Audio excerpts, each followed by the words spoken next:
Hi guys, it's me again, Leia, ang inyong Pinay caregiver dito sa Taiwan. Kakauwi ko lang galing sa palengke. Bumili po ako nito mga paborito ng aking alaga.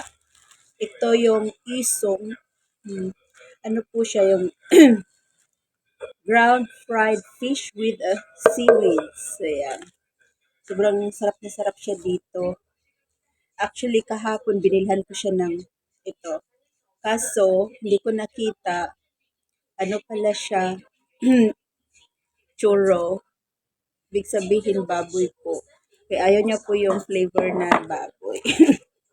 Gusto niya talaga ng isda. Then, transfer ko lang po siya sa lagayan para hindi po mahupas. Bisaya yan ah. Para masarap pa rin kahit matagalan.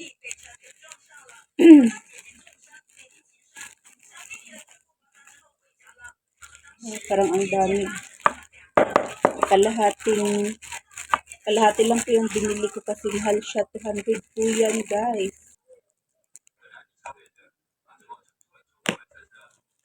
So, ayan na po siya.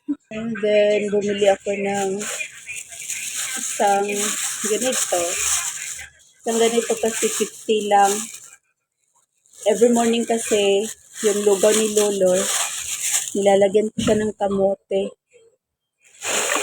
Yan, 50 lang yun. Saka ito naman, nakakita din ako ng lupa. Dito kasi sa kanila, tawag dito is sipwang.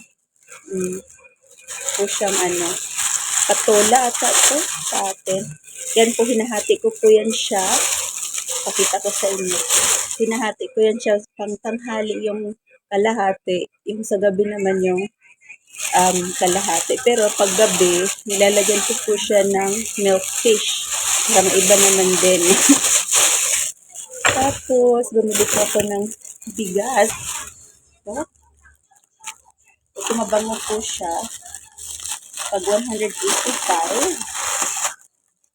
Isasalin po natin sa lagayan. Paubos na kasi.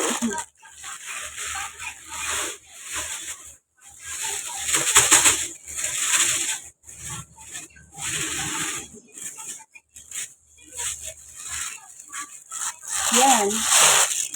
Tsaka, bumili na rin ako ng, gusto ko kasi nag-crave ako ng adobong baboy. So, bumili pa ako ng bali 300. At tsaka, naubusan na ako ng oil. Kaya, bumili din ako yung maliit lang, pag 55. Yun lang po. Maraming salamat po sa inyong panonood at pagtangkilik sa aking mga video. Love you all.